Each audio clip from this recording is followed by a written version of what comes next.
So this is an interview like 4 years in the making, and we're finally got it together. So the one and only Mike Posner is here for Pop Culture Weekly on iHeartRadio. Thank you so much, Mike, for speaking with me. What up, though? Thank you for having me, Kyle. Of course. So there's so much to cover. From the beginning, you've really followed your own path in your career, at least from an outsider's perspective. And it all really started all the way back in college. You refused to sign a record deal before you graduated college, right? No, I ended up signing a record deal after junior year. And then the thing was, I was going to drop out, because I basically had a job at that point. But my mom, she was quite upset about that plan. So I went back and finished my senior year. Got you. With a record deal.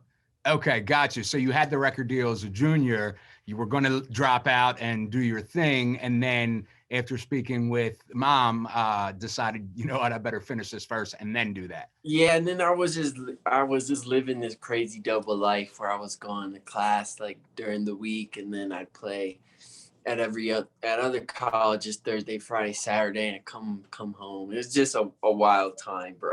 Like. I was living in the house with my boys, and you go I was playing shows at other schools, and there's just crazy parties that they're throwing for me and all this stuff. And I come back to our house at my school and my feet stick to the floor. And it's like, dude, there's a party going on there. And I'm like, oh my God, bro. But wild.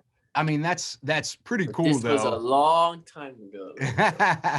It's pretty cool, though, that, you had the self-discipline to do that, because a lot of people would and have, they're like, screw this, I'm going and doing the music, rock star thing. Yeah. I don't really have that problem with the discipline. I probably have the opposite problem where I get too much discipline, or I get so locked onto a thing. I'm like a pit bull, It's like if I decide I'm doing something, I'm doing it, and nothing's gonna stop me, But that's not always a great thing. You can go too far with that, I think, at times. that's probably my problem. Yeah, for sure. I tend to have the same problem. I get over focused on something, and then it's like, Kyle, give yourself a break, man, relax. Yeah. So you've released numerous works of art. You've written for other artists, you've produced, collaborated. Obviously, you have your own huge career, and you had the biggest hit of your career at that point with "Took a Pill in Ibiza," and then you followed that up with a book of poetry and a spoken word album, which I think is insane and awesome. Was that conscious for you? Were you did this huge thing, #1 everywhere, this giant song, and I'm gonna release a poetry book? Was that conscious? It's just that's just who I am, man. If you if we ever hung out or you have talked to my friends, I'm just a weirdo. I'm a weirdo, man. And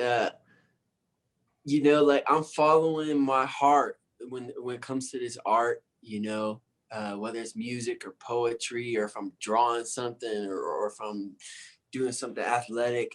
I'm just doing what I'm called to, I got a line in a song I never put out. So everybody got opinions what I'm supposed to do. I'm gonna just keep doing the things I was chosen to.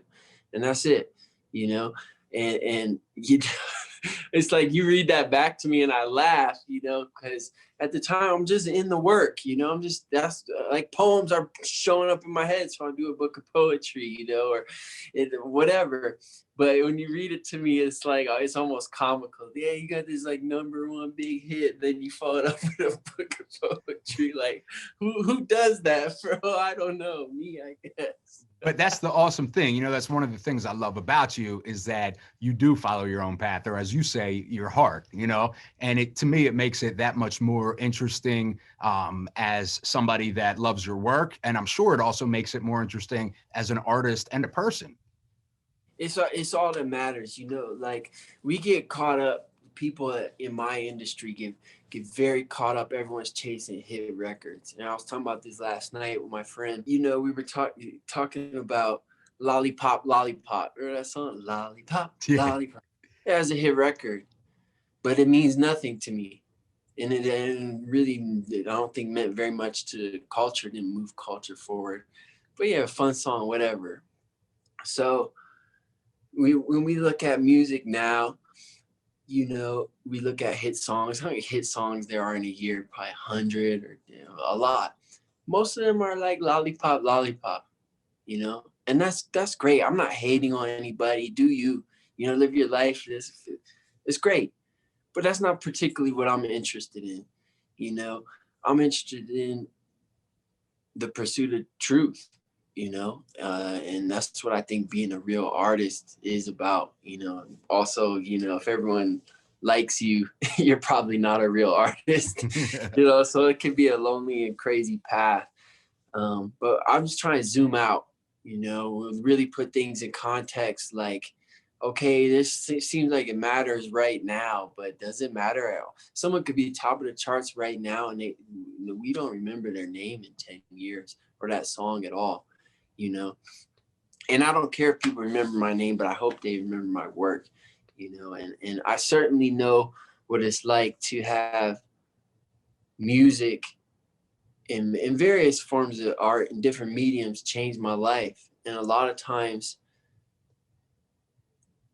it's made by someone who's not even alive anymore, So I think about that all the time. Like the person that this touches, they might not even be born yet, So that's when I'm creating, it's me saying this is what it's like for me to be human.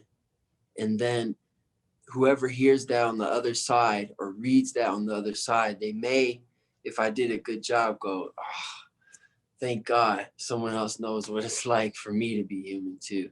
So it's a communication between me and some people I don't know, but it's a communication I've received on the other end, and it's changed my life, rescued me at times. And I'm sure for you too, Kyle, I'm sure it was why you have the job you have, because you love music, so we know what that's like, and that's what it is. And that's pretty cool job to have, I guess. Yeah, it's pretty dope. And I've always kind of, and this kind of goes in with following your heart. I love how, there's no genre that defines you, at least for me. I've always kind of explained to you as if, Madonna and Eminem and Justin Timberlake and Neil Young could have a baby, an adult baby. And it's 2021, so I'm sure it's possible somehow, but it would be Mike Posner. I mean, you have a greatness from each of the genres that you do, and it's just Mike Posner. You know what I'm saying? It's the artist. It's not the genre. Yeah. Thank you, man. Since again, that's just who I am. Since I was a little kid, I grew up in a suburb of Detroit called Southfield, Michigan. It's a city about 78% Black city. So my mom, she listened to very white music. Me and my friends, we listened to a lot of hip hop growing up, and I'd always hung out with different people, for different races, different socioeconomic classes. So I listen to everything, as I'm sure you do. And like, of course, like it would be weird if I didn't mix all those things up, for me, because that's just who I am. It's what I listen to. I listen to everything.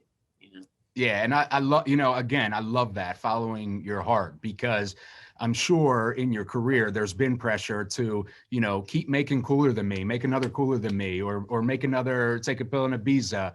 But I'm sure, and I'm speaking for you at this point, but I'm sure that's not satisfying creatively to you to keep rehashing the same thing over and over, when as people, as artists, we're much more complex than that.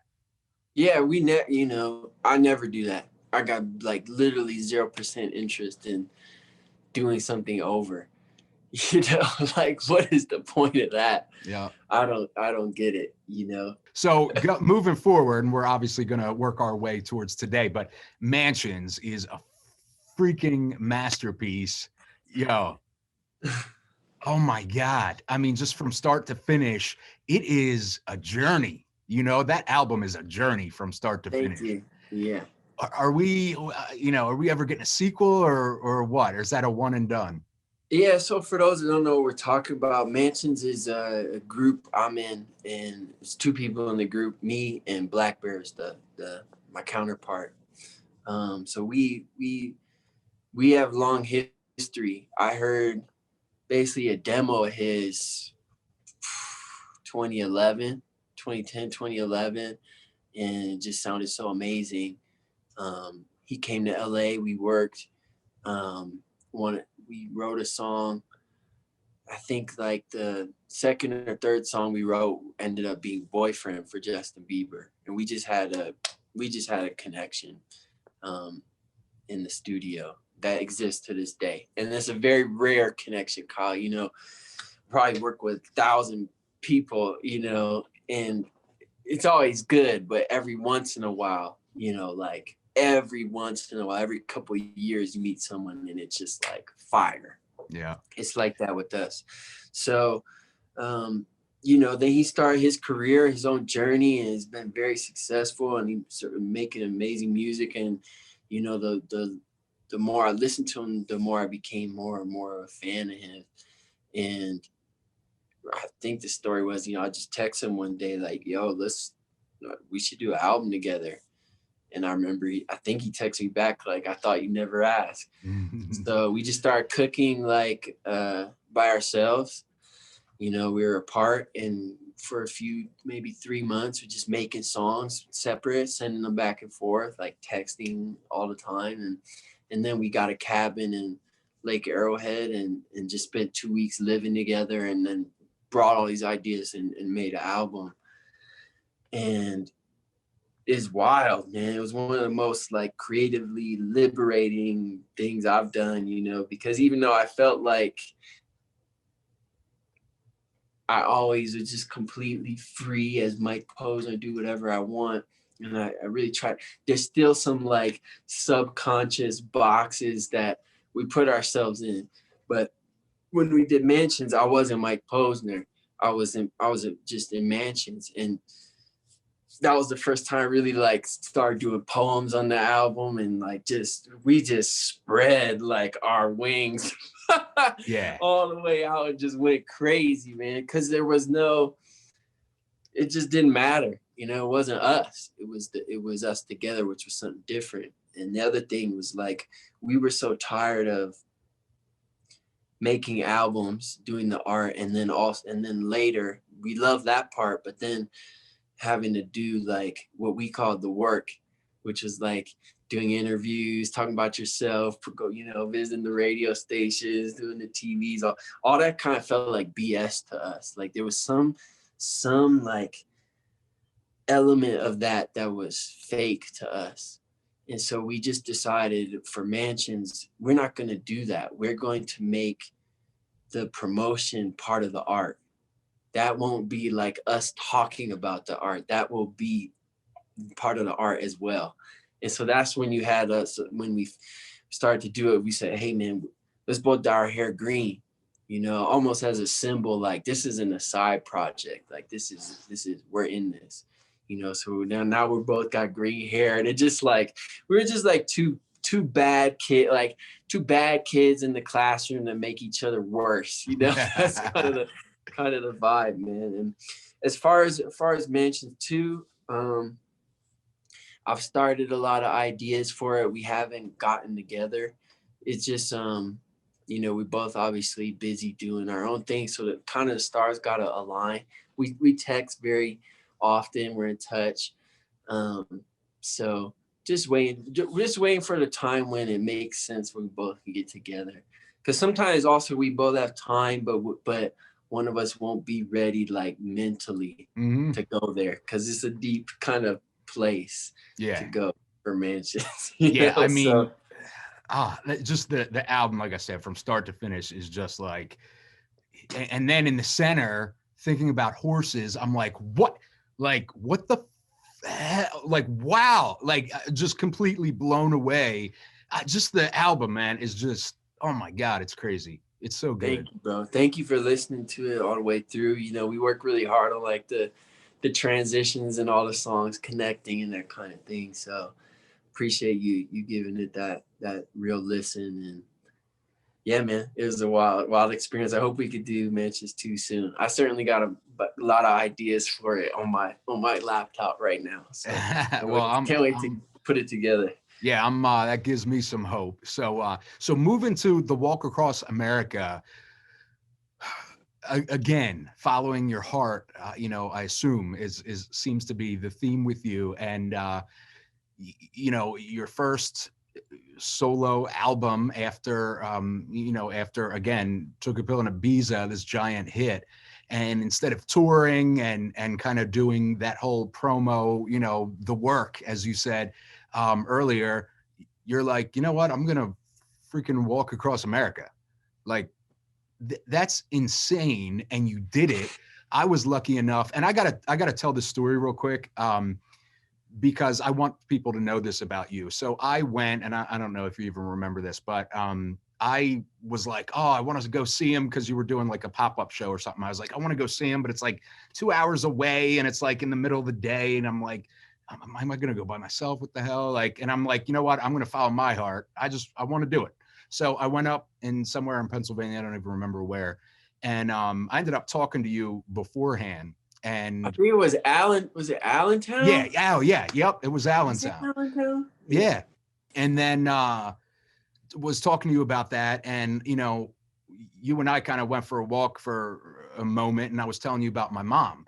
And my mom was diagnosed with cancer recently at that point. And our song, my mom and I's song, is Be As You Are. She loves that song. For me, she loves the video, and it meant something to us. And you were so awesome about it. And I was not expecting this. This didn't come up at all.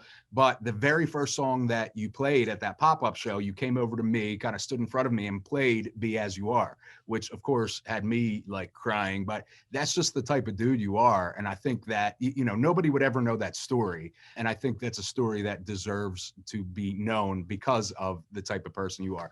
I wear this for her on her battle. And it's just something that really meant something to me. And I don't think you knew how much, how cool that was, you know what I mean, of you as a person.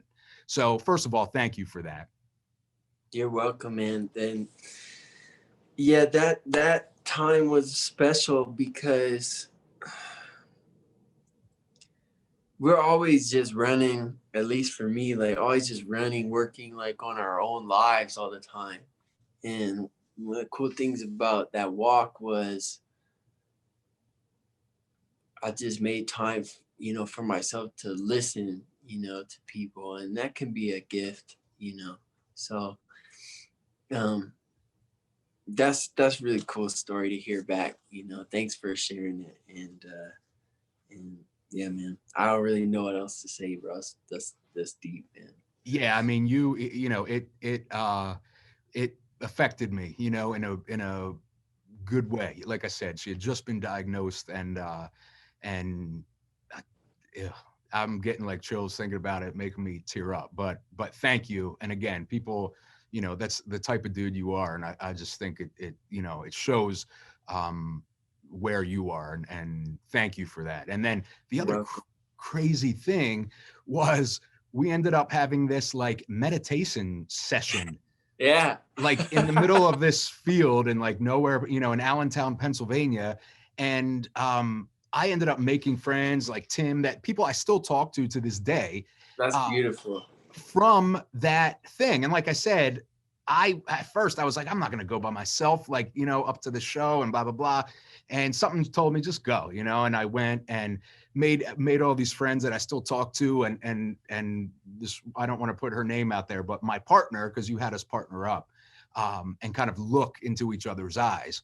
And for an uncomfortably long time, mind you, for the other people that are watching and listening, we both just started crying because there was a whole feeling, spiritual, higher level thing going on there, I think for all of us there, that afterwards, as I was kind of, going back home and kind of reflecting, and I'm like, I just went to a show and there were like 300 people meditating together, like crying and hugging each other. And like, I'm like, that is higher level shit. You know what I'm saying?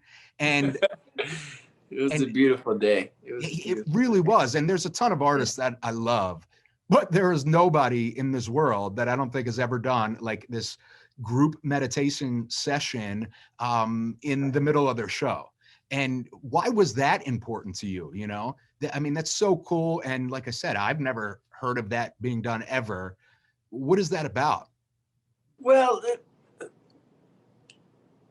it's like, so if people don't know what we're talking about, there's a lot of different kinds of meditation. But one of the things we'll do sometimes in the studio, and it sounds pretty crazy. I guess it is kind of crazy, but one of the things we'll do is like in the studio, or sometimes I would do this like with my ex-girlfriend, we'd do this too. You're like having a fight and you like do this and it helps. But you just sit cross-legged, almost with your knees touching, and just look into one another's eyes without speaking.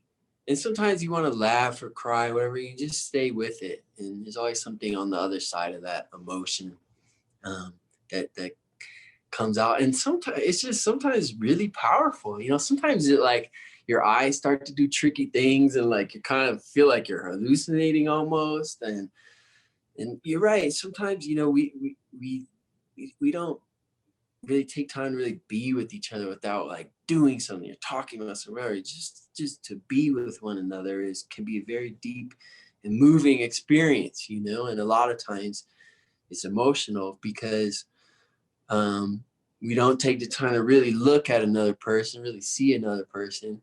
And then when you're doing that, you start to see that person, you realize, oh shit, they're seeing me too. And it's incredibly vulnerable. It is very vulnerable.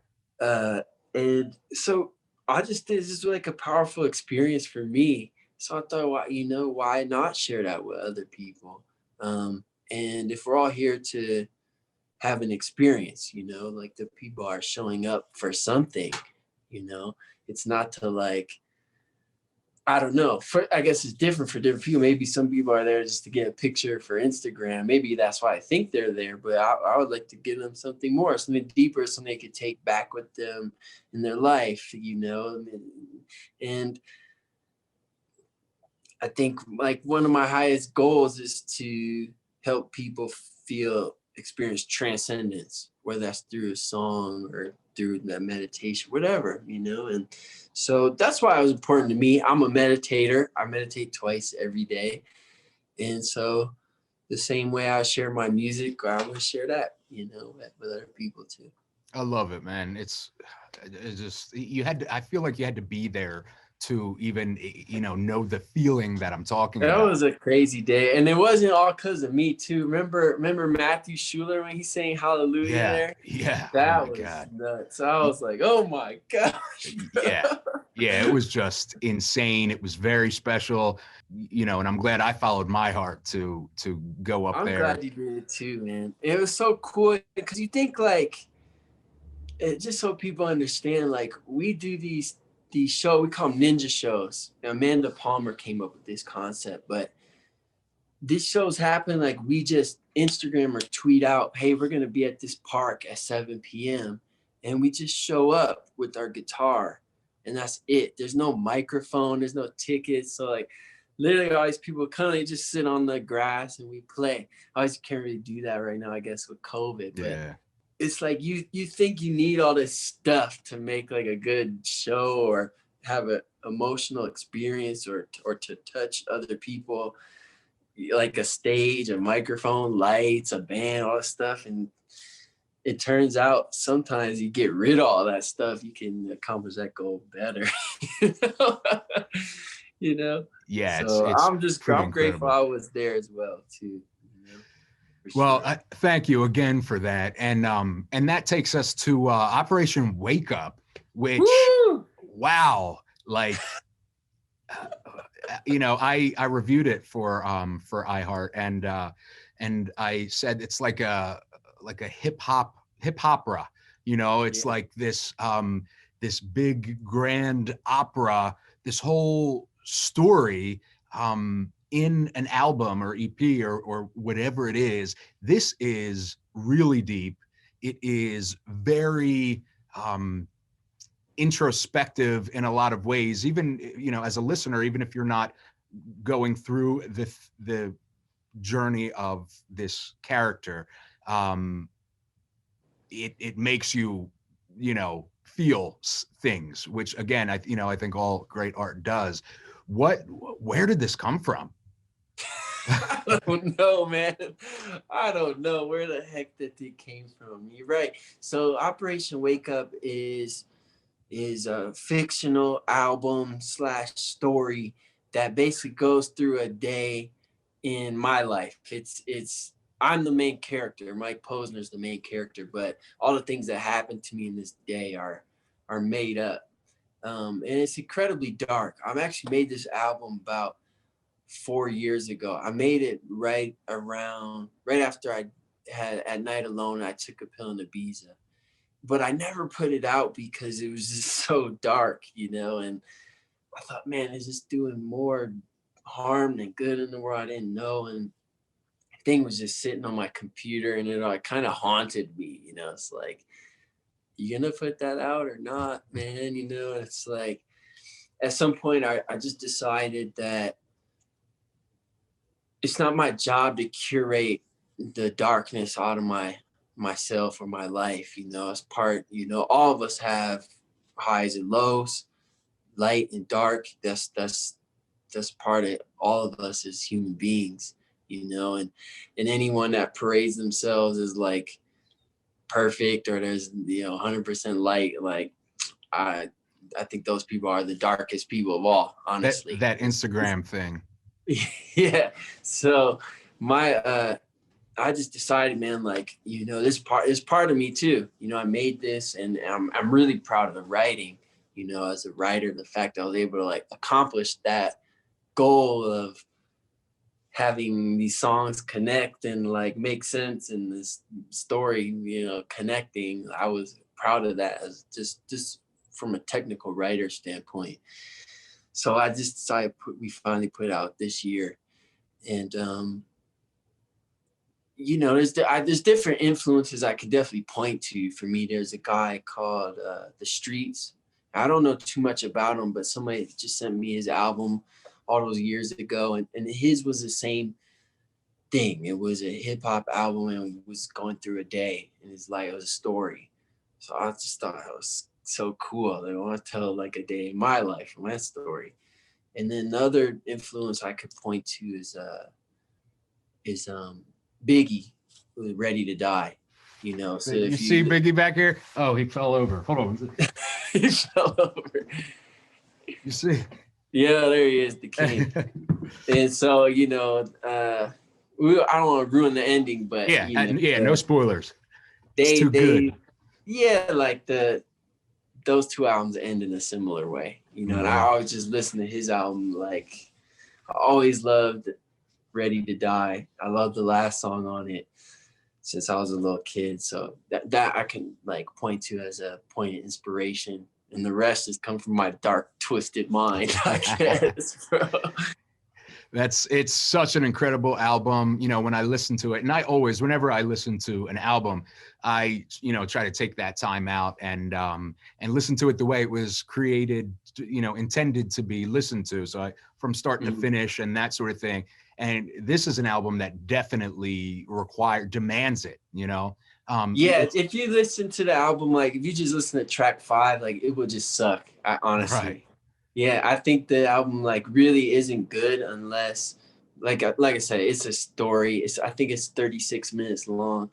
So I say right at the beginning, and do a little intro. It basically says, you know, if you don't have 36 minutes, you know, kindly turn it off, come back when you do, just so you actually like don't waste your time. You know what I mean? If you want to skip through something else, I'll tell you right now, it won't be good.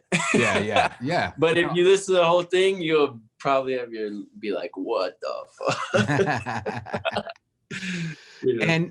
it's just, and again, I don't want to, spoil anything. It's just powerful. It's a really powerful record, and I love it, man. I really do. Thank you. It was a blast to make. I basically did the whole thing like in my parents' basement in Detroit.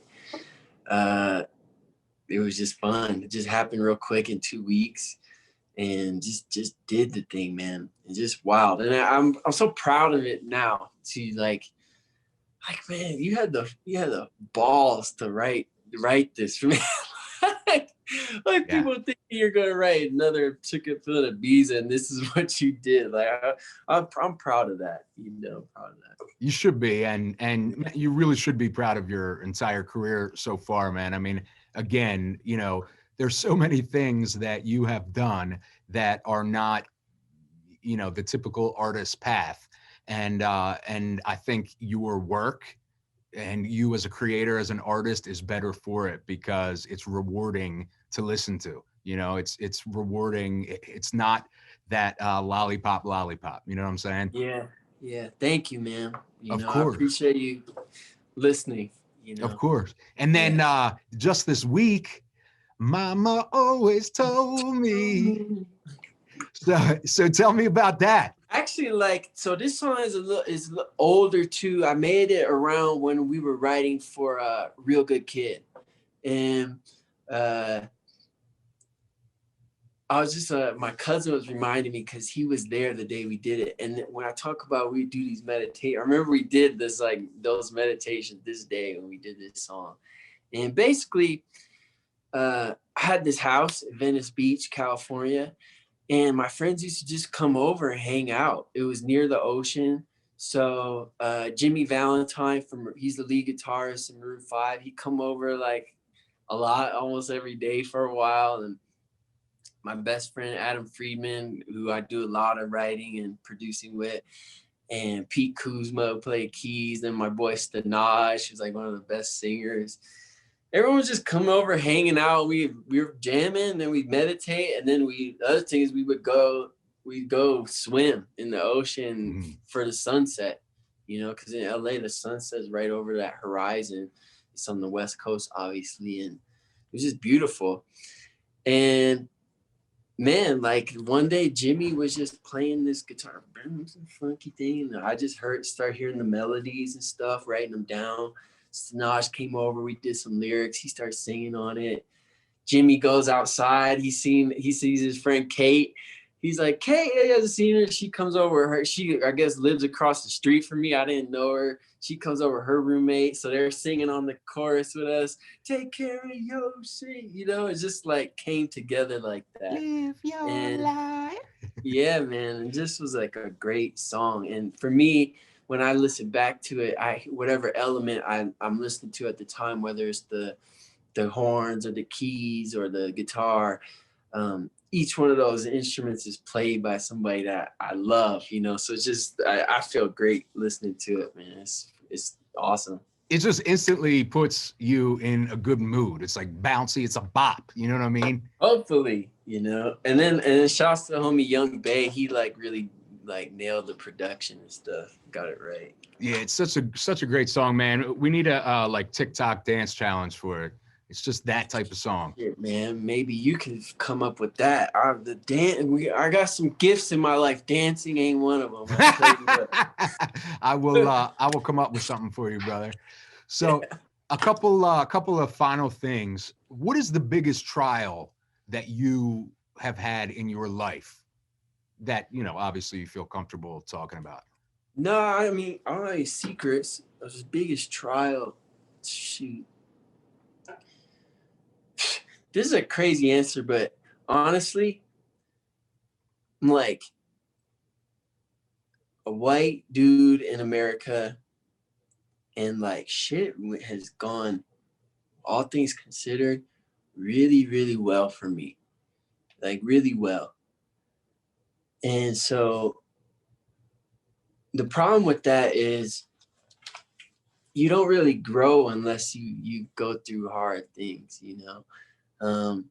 So for me, like my walk across America was in part manufactured difficulty, because I knew like if I just stay in my comfort zone all the time, I won't grow, you know. So I basically like chose to do something really hard. Life didn't create that for me. I created it for myself. So I would say maybe that's like the biggest thing, you know. It's like that walk was really hard. My body felt like it was falling apart. I bet. You know, like you just get up in the morning and you're like can barely stand up, and you're thinking like, how am I gonna? I'm supposed to walk 20 miles today. Like this makes no sense. Or you're getting to like Kansas or whatever, and just like you got nothing in the tank, and you know that you're not even halfway. Like, and you told everybody you're gonna do this thing, and like. It's horror. It's a horrible feeling, you know. It's not feeling like I want to quit, but feeling like I'm not going to make it. Mm-hmm. You know?